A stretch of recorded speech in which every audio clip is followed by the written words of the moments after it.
नमस्कार दोस्तों, मैं रामू कुमार यादव एजुकेशन क्लासेस रामू में आपका स्वागत करता हूं। दोस्तों, आज का हमारा वीडियो जीवन कौशल के रिलेटेड जो हमारा लेसन 6 था उसका विविध वाला पोर्शन, यानी लेसन 6 जो हमारा विविध था उसके अंतर्गत मैं कई पार्ट में वीडियो बना रहा था। तो आज का हमारा जो ये पार्ट वाला वीडियो है, ये हमारा 11वां पार्ट है विविध के अंतर्गत, जिसमें मैं महत्वपूर्ण जो इम्पोर्टेंट फैक्ट हैं, सिद्धांत हैं, उनकी बातें मैं इन पार्ट में धीरे-धीरे कर रहा था। तो अगर आप इन वीडियो को नहीं देखा तो ज़रूर देखिएगा, क्योंकि काफ़ी इम्पोर्टेंट वीडियो है सुपर टेट परीक्षा के एग्ज़ाम के दृष्टिकोण से। तो अगर आप प्राइमरी सुपर टेट की तैयारी करते हैं तो आप इस वीडियो को ज़रूर देखें। वीडियो पसंद आए तो चैनल को लाइक, शेयर, सब्सक्राइब आप अपने दोस्तों के पास ज़्यादा से ज़्यादा कीजिएगा। तो चलिए दोस्त, अगर आप पिछले जितने भी मैंने 10 पार्ट बनाया, अगर उन वीडियो को आप नहीं देखे हैं तो आप उन वीडियो को ज़रूर देखिएगा, आप लोगों के लिए काफ़ी इम्पोर्टेंट वो वीडियो होगी। तो चलिए दोस्त, आज हम चलते हैं सीधे अपने अगले सिद्धांतों पर। चंद्रमोहन भाटिया, देखिए इन्होंने बुद्धि परीक्षण के लिए अपना एक तरीका बनाया था जिसको भाटिया बैटरी परीक्षण इनके नाम पर ही दिया गया था। ये बुद्धि परीक्षण से संबंधित है, तो याद रखिएगा भाटिया भाटिया ने बुद्धि परीक्षण दिया था जिसको भाटिया बैटरी परीक्षण भी कहा जाता है।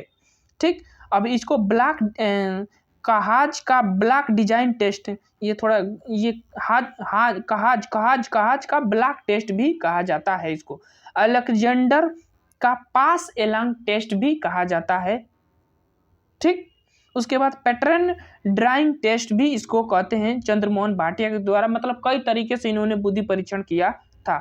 उसके बाद तत्कालिक स्मृति परीक्षण इन्होंने ही दिया था, और चित्र निर्माण परीक्षण की बात करें तो चंद्रमोहन भाटिया ने ही दिया था। तो काफी इंपोर्टेंट व्यक्ति है, ध्यान से पढ़िएगा और इंपोर्टेंट बातों को ध्यान रखिएगा। अब आगे चलते हैं। आगे चलने के बाद इयाल पावलोव का नाम आता है। फेमस वैज्ञानिक है, अधिगम से रिलेटेड मनोविज्ञान में इनका महत्वपूर्ण स्थान है और यह व्यवहारवादियों के अंतर्गत आते हैं।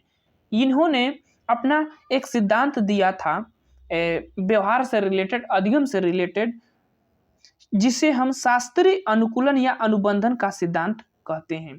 प्रयोग किया था किस पर? कुत्ते पर, आगे उसकी बात होगी। इनके सिद्धांत को संबंध अनुक्रिया या अनुबंध अनुक्रिया का सिद्धांत भी कहा जाता है। उसके बाद अनुकूलित प्रत्यावर्तन का सिद्धांत भी इनके सिद्धांत को कहा जाता है। उसके बाद अनुकूलित अनुक्रिया का सिद्धांत भी कहा जाता है इनके सिद्धांत को। इन्होंने कबूतर और कुत्ते पर प्रयोग किया, लेकिन कुत्ते पर किया गया प्रयोग इनका फेमस हुआ और इसी से इनको नोबेल प्राइज भी मिला था। 1904 में इनको नोबेल प्राइज मिला था। तो इस डेट को याद रखिएगा, कभी कभी सन पूछ लेता है। तो 1904 में इसी सिद्धांत के लिए इनको नोबेल प्राइज मिला था। यह एक शरीर शास्त्री मनोवैज्ञानिक थे और इन्होंने कुत्ते की लार ग्रंथि पर प्रयोग किया था अपना ये सिद्धांत, जो है अनुकूलित अनुक्रिया का सिद्धांत। अनुकूलित अनुक्रिया होती क्या है, एक चीज ध्यान रखिएगा, जो क्रिया पूर्व में भोजन के साथ हो रही थी, जैसे कि इन्होंने क्या किया था कि कुत्ते को पहले भोजन दिया, फिर उसके बाद घंटी बजाई, फिर भोजन दिया और फिर कुत्ते ने आया खा लिया, ऐसे कई बार किया। फिर उसके बाद घंटी बजाई, भोजन ही नहीं दिया और कुत्ता का आया तो उसका लार टपक रहा था। तो ऐसे उन्होंने घंटी के साथ उसका जो लार का टपकने की प्रक्रिया थी उसको एक अनुकूलित कर दिया था, संबंध बना दिया था। ठीक, अनुबंधित कर दिया था उसको, उसके लार को घंटी से। तो इसी को कहते हैं कि जो क्रिया पूर्व में भोजन के साथ हो रही थी, वही क्रिया जब आप घंटी के साथ होने लगी थी, यानी कि घंटी के साथ उसका अनुकूलित हो गया था, अनुबंधित हो गया था उसका जो लार वाली प्रक्रिया, उसी को अनुकूलित अनुक्रिया कहा जाता है। तो इस चीज को ध्यान रखिएगा। इसीलिए देखिए इनके कई नाम ऐसे हैं कि अनुकूलन अनुक्रिया का सिद्धांत, अनुकूलित प्रत्यावर्तन का सिद्धांत, अनुबंध अनुक्रिया का सिद्धांत। इसी आधार पर इनके सिद्धांत को कई नामों से जाना जाता है। ठीक, अब आगे चलते हैं। आगे चलने के बाद एक और बात है कि लगातार घंटी बजाने एवं भोजन न देने से कुत्ते का लार टपकना बंद हो जाता है। जैसे आपने क्या किया कि भोजन दिया, नहीं, जैसे कुत्ते को भोजन दिया तो कुत्ते का लार टपका, फिर भोजन दिया, कुत्ते का लार टपका, फिर अगली बार आपने घंटी बजाई, भोजन दिया और कुत्ते का लार टपका, फिर आपने घंटी बजाई, भोजन दिया, कुत्ते का लार टपका। लेकिन इस बार आपने घंटी बजाई और कुत्ते को भोजन नहीं दिया, फिर भी उसका लार टपका। फिर आपने ऐसी प्रक्रिया कई बार किया, घंटी बजाया, भोजन नहीं दिया, कुत्ते का लार टपा। ऐसे स्थिति पर कई बार ज़्यादा समय तक करने से जो होता है ना, वो अनुकूलन, अनुबंधन जो होता है उसके लार वाले से, उसका अनुबंधन की जो प्रक्रिया वो धीमी हो जाती है और बाद में जाकर उसका जो लार टपकने की प्रक्रिया है वो शांत हो जाती है। यही चीज़ ये बताना चाह रहा है कि लगातार घंटी बजाने से, अब भोजन न देने से कुत्ते का लार टपकना जो है बंद हो जाएगा। ठीक, आगे एक और इम्पोर्टेंट फैक्ट है, गैर अनुकूलित उद्दीपक या अनुकूलित उद्दीपक के मध्य, जो गैर अनुकूलित उद्दीपक यानी कि जो घंटी है गैर अनुकूलित उद्दीपक है, और जो भोजन है वो उद्दीपक है, तो इनके बीच जो होता है ना 5 सेकेंड का समय अंतराल होना चाहिए इनके दोनों के बीच में, तभी तो 5 सेकेंड से ज्यादा का अंतर नहीं होना चाहिए, और इसी अंतर को हम विलोपन की प्रक्रिया कहा जाता है। तो इसको हम क्या कहते हैं, विलोपन की प्रक्रिया कहते हैं। तो इसको ध्यान रखिएगा, घंटी और भोजन के बीच 5 सेकेंड का अंतर होना चाहिए, अंतर नहीं होना चाहिए, 5 सेकेंड से ज्यादा का अंतर नहीं होना चाहिए, बस 5 सेकेंड का ही अंतर होना चाहिए, और उसी प्रक्रिया को हम विलोपन की प्रक्रिया कहा जाता है। तो ये थे पावलोव का सिद्धांत, काफी फेमस सिद्धांत था, काफी फेमस व्यक्ति थे पावलोव, और ये रूस के रहने वाले हैं, ये चीज को भी ध्यान रखिएगा, मैंने आपको नहीं बता पाया, ये रूस के वैज्ञानिक है, व्यवहारवादियों के अंतर्गत आते हैं। ठीक, अब आगे चलते हैं। अब अगला हमारा सिद्धांत है आरबी कैटल, जिनको कहा जाता है रेमंड कैटल के भी नाम से फेमस है कैटल। इन्होंने अपना सिद्धांत बुद्धि के लिए दिया था, और जिसको हम तरल ठोस बुद्धि का सिद्धांत या तरल एवं मोजैक बुद्धि का सिद्धांत कहा जाता है। इनका मानना था कि संस्कृत मुक्त परीक्षण कहलाता है, तो संस्कृति मुक्त परीक्षण कहलाता है। इसमें परीक्षण में से वह तत्व निकाल दिया जाता है जिनसे कुछ खास लोगों को फायदा हो रहा हो। अर्थात उदाहरण के लिए जैसे राज्य स्तरीय परीक्षा में राज्य पर आधारित प्रश्न निकाल दिए जाते हैं। जैसे कि एक नहीं होता कि एक पक्षी फायदा होता है, एक पक्षी जो महत्वपूर्ण होता है, एक पक्ष को ही सिर्फ महत्व दिया जाता है, तो वैसे प्रश्नों को इनके सिद्धांत में निकाल दिया जाता है। सांस्कृतिक मुक्त परीक्षण होता है, सीधी कहने की बात ये है आपका। ठीक, इन्होंने जो है तरल बुद्धि का सिद्धांत देने के बाद इन्होंने 16 पर्सनालिटी फैक्टर बताया था। काफी पूछा जाता है, जो 28 दिसंबर को जो यूपी टेट का एग्जाम हुआ था, जो रद्द हुआ था, उस एग्जाम में यह प्रश्न बना था कि 16 पर्सनालिटी फैक्टर किसने दिया था, तो आरबी कैटल ने ही दिया था, याद रखिएगा। तो वो व्यक्तित्व से रिलेटेड था। ठीक, अभी हम बुद्धि से रिलेटेड बात कर रहे हैं। उसके बाद आगे चलने के बाद ठोस बुद्धि कोई अलग बुद्धि नहीं है, बल्कि यह तरल बुद्धि पर मिले वातावरण का योगफल है। यानी कि जो ठोस बुद्धि है वो कोई अलग बुद्धि नहीं है, वो बुद्धि जो है ना वो एक तरल बुद्धि से मिले हुए वातावरण का योगफल है, वो चीज यहाँ पर बताया जा रहा है कैटल के द्वारा। तो ये कैटल से इम्पोर्टेंट फैक्ट थे। अब चलते हैं आगे। आगे चलने के बाद अगला हमारा परीक्षण आता है, और वह परीक्षण है ओटियस या येकेरस का बुद्धि परीक्षण। इन्होंने आर्मी अल्फा परीक्षण दिया, उसके बाद आर्मी बीटा परीक्षण दिया था। देखिए ये द्वितीय विश्व युद्ध के समय की बात है, उस समय यह परीक्षण दिया गया था। जैसे कि आर्मी अल्फा परीक्षण जो है सामूहिक शाब्दिक बुद्धि परीक्षण है, ये पढ़े लिखे लोगों के लिए प्रयोग किया जाता है आर्मी अल्फा परीक्षण।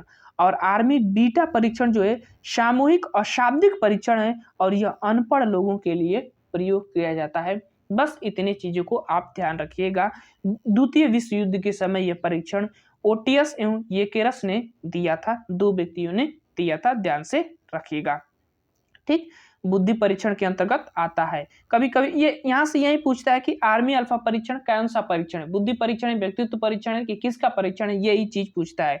तो यह बुद्धि परीक्षण है, बस इतना ध्यान रखिएगा। अब चलते हैं लीवोर्फ। लीवोर्फ का जो सिद्धांत है भाषा सापेक्ष का नियम जो है इन्होंने लीवोर्फ नामक वैज्ञानिक ने दिया था, भाषा सापेक्ष का नियम। तो ध्यान रखिएगा, भाषा विकास के रिलेटेड काफी इंपॉर्टेंट है, भाषा विकास के रिलेटेड यह काफी इंपॉर्टेंट है, जिनका नाम है लीवोर्फ ने ये दिया था भाषा विकास के संबंध में। उसके बाद आगे चलते हैं। आगे चलने के बाद अगला हमारा पॉइंट मिलता है जो है वो है वुडवर्थ के रिलेटेड, वुडवर्थ ने SOR का सिद्धांत दिया था और एस का मतलब होता है स्टिमुलस उद्दीपक, ऑर्गेनिज्म जिसको प्राणी कहते हैं और रिस्पॉन्स जिसको अनुक्रिया कहा जाता है। यानी कि SOR सिद्धांत को प्रस्तावित वाटसन ने किया था। इंपॉर्टेंट फैक्ट है, ध्यान रखिएगा। इसको प्रस्तावित वाटसन ने किया था लेकिन वुडवर्थ ने इसको पारित करने का कार्य किया था। तो इंपॉर्टेंट है, ध्यान में रखिएगा, SOR का सिद्धांत वुडवर्थ का। ठीक, लीवोर्फ का जो है भाषा सापेक्षता का सिद्धांत है। भाषा सापेक्षता का सिद्धांत ये सिद्धांत कहता है कि किसी वस्तु का जिस स्थान पर उत्पन्न होता है उसका कई नाम होता है। जैसे हमारे तरफ अगर आम का उत्पादन होता है, आम का उत्पादन सबसे ज्यादा होता है, तो आम को कई तरह से नाम दिया जाता है, जैसे लंगड़ा आम, संतरावा आम, ऐसे कई प्रकार के लंगड़ा आम, मतलब इस तरह के आम के कई नस्ल होते हैं, इस तरह नाम दिया जाता है आम के। लेकिन और जगह इसका नाम एक ही होता है, मैंगो ही आम ही मैंगो ही होता है। तो इसी को भाषा सापेक्ष का नियम कहते हैं और वह देने वाले वैज्ञानिक थे लीवोर्फ। तो इम्पोर्टेंट है, ध्यान में रखिएगा। अब आगे चलते हैं और आगे है डगलस मैकग्रेगर। डगलस मैकग्रेगर का जो है वह अभिप्रेरणा का X/Y का या Q/X का सिद्धांत जिसको कहा जाता है डगलस का। तो काफी फेमस व्यक्ति हैं डगलस। X क जिसको शिक्षक केंद्रित कहा गया है और Y ख जिसको बाल केंद्रित कहा गया है। इंपोर्टेंट है, ध्यान में रखिएगा। अब जैसे देखिए, शिक्षक केंद्रित शिक्षा के अंतर्गत की बात करें तो इसे निराशावादी शिक्षा, विचारधारा जो होती है वो अलग होती है। इसके अंतर्गत की बात करें, जैसे कि शिक्षक जहाँ प्रदान होता है, बच्चे वहाँ रुचि नहीं लेते हैं और रुचि शिक्षण होता है, सिर्फ जो टीचर होता है वही वहाँ पर सक्रिय होता है, बच्चे सक्रिय नहीं होते हैं, उसी को X कहा गया है। और Y जिसमें बाल केंद्रित शिक्षा होती है, आधुनिक शिक्षा जो होती है, आशावादी शिक्षा, जो इस समय की शिक्षा, वो बाल केंद्रित शिक्षा के अंतर्गत आती है। इसमें क्या होता है कि बच्चा खुद ही सीख सकता है, बस मार्गदर्शन की जरूरत होती है बच्चे को। ठीक, लेकिन जहाँ शिक्षक प्रधान होता है वहां पर बच्चा आलसी हो है, बिना दंड के नहीं पढ़ेगा, या ऐसी स्थिति वहां पर पाई जाती है वैसे स्थान पर। ठीक, जैसे अब आगे चलते हैं, इसको हम नकारात्मक अभिप्रेरणा के अंतर्गत रखते हैं और इसको सकारात्मक अभिप्रेरणा के अंतर्गत रखा जाता है। तो ध्यान रखिएगा, इंपोर्टेंट है।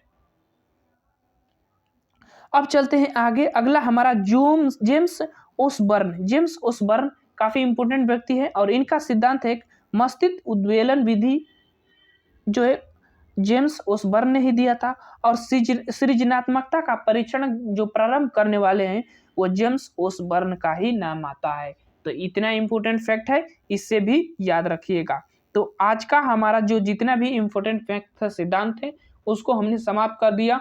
और अगली जो एक लास्ट वाली जो प्रैक्टिस लास्ट वाली जो पार्ट आएगा सिद्धांत के रिलेटेड, उसके बाद हमारा सिद्धांत वाला पोर्शन, विविध वाला पोर्शन समाप्त हो जाएगा जीवन कौशल के रिलेटेड। तब उसके बाद हम इंपॉर्टेंट प्रश्नों की सीरीज स्टार्ट कर देंगे जीवन कौशल के रिलेटेड। चलिए दोस्त, अगर हमारा वीडियो आपको पसंद आए तो वीडियो को लाइक कीजिएगा, शेयर कीजिएगा, सब्सक्राइब कीजिएगा, अपने दोस्तों के पास ज्यादा से ज्यादा शेयर कीजिएगा। तो चलिए दोस्त, thank you for watching this video.